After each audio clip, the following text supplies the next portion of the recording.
Welcome to Daily Devotions. Today we are in Matthew chapter 9. So hopefully you've already read the chapter. I just want to hone in on a few stories in here. It's one of two blind men healed in verse 27, and then a mute man who speaks in verse 32.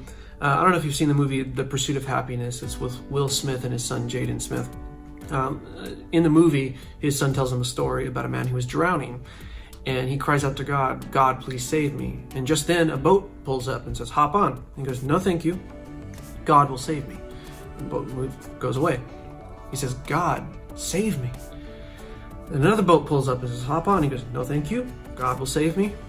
Later, the man drowns, goes to heaven, talks to God and says, "Why didn't you save me?" And God says, "I sent you two boats."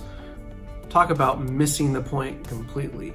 Well, in this story, we see a great juxtaposition of two men who didn't miss the point at all. They put God in his proper place. And then we see the Pharisees respond to a miracle that Jesus does, and they do not put him in his proper place. They miss the point completely.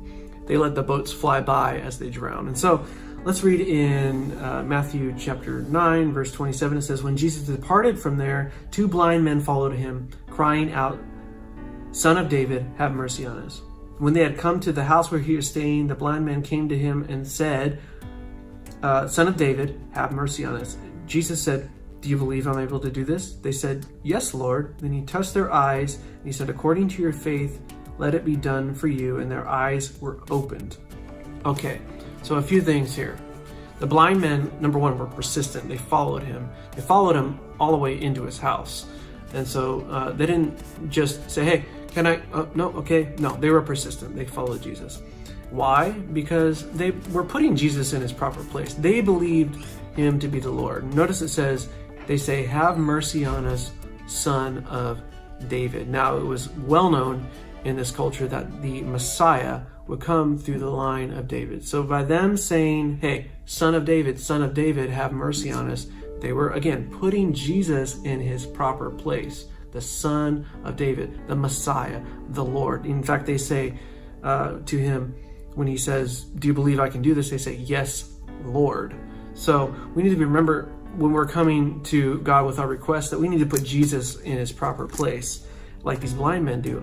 Unlike what the Pharisees do in the next story, in verse 32, it says, "As they went out, behold, they brought to him a man mute and demon-possessed. And when the demon was cast out, the mute spoke, and the multitudes marveled, saying, 'It was never seen like this in Israel.' But then the Pharisees said, 'He casts out demons by the ruler of the demons.'" And so I think it's interesting that we have these two blind men who say Son of David, who say Messiah, put Jesus on the level, they say Lord.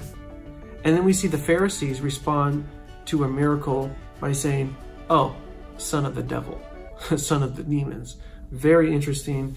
And it's just a good reminder that we need to remember Christ's place is Lord of our lives. We need to make him Lord, and we need to remember that when we're crying out to God and when we are asking and we see miracles happen in our lives, we need to exalt and worship Jesus, the Lord, instead of missing the two boats and drowning.